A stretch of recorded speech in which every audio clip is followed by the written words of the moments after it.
اگرچہ مسجد زرار سے متعلق ہیں جو مدینہ میں مسلمانوں کو نقصان پہنچانے کے لیے منافقین نے بنائی تھی، لیکن میں نے اپنی آنکھوں سے اس کا مصداق بہت سے لوگوں اور ان کے بنائے ہوئے مراکز کو دیکھا کہ جو اللہ اور اس کے رسول کے نام پر، دین کے نام پر صرف بگاڑ کا یا ایون فساد کا یا ایون اپنے مفادات کا، مال کے حصول کا ذریعہ بناتے ہیں، ادارے برباد ویران دے کے، اور ان لوگوں سے بات کی کہ آئیے ہم مل کر یہاں دین کا کام کرتے ہیں، ایک چھت تلے وہ تعلیم، وہ تربیت کہ جس کی امت کو ضرورت ہے۔ ہمارے ہاں جو موجودہ کالجز، یونیورسٹیز اور سکولز کا حال ہے، اسلام نہیں باقی سب کچھ ہے۔ کس خرابی کا نام لوں؟ ہر حرام کاری، عقیدے اور عمل کی خرابی، خواہ وہ منشیات ہو، زنا ہو، فحاشی ہو، میوزک ہو، موسیقی ہو، جب موسیقی میوزک پیریڈ لیسن کے طور پر پڑھایا جائے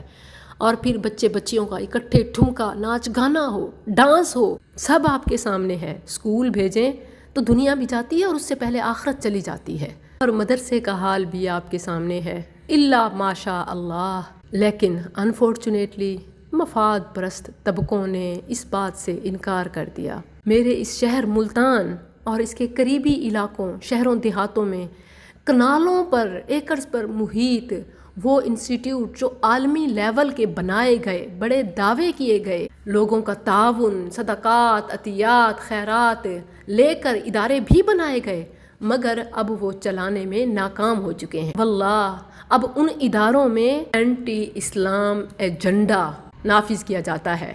اور مالکان اس کو رینٹ پر چڑھا چکے ہیں، لیز پر دیے جا چکے ہیں، یا پھر اتنے ویران کہ العیاذ باللہ کتے بھونک رہے ہیں۔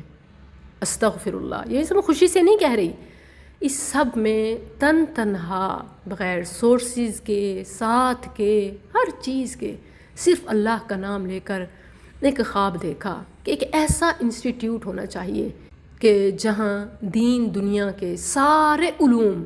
قال اللہ وقال الرسول کی مہر کے ساتھ ایک چھت تلے دیے جائیں۔ کہ میرے بچوں کے وقت میں مجھے ایسے انسٹیٹیوٹ نہ ملے، مجھے بڑی پریشانی ہوئی، تو تب سے میں نے تہیہ کیا میں انشاءاللہ بنات کے لیے، بیٹیوں کے لیے ایسا انسٹیٹیوٹ بناؤں گی کہ جہاں وہ مائیں تربیت پائیں گی جو نسلوں کی، قوموں کی معمار بنے گی انشاءاللہ۔ آج اسی جانب سفر ہے اور یہ اسی کی ایک جھلک ہے۔ لا تقم فيه أبدا لمسجد أسس على التقوى من أول يوم أحق أن تقوم فيه رجال يحبون أن يتطهروا والله يحب المطهرين۔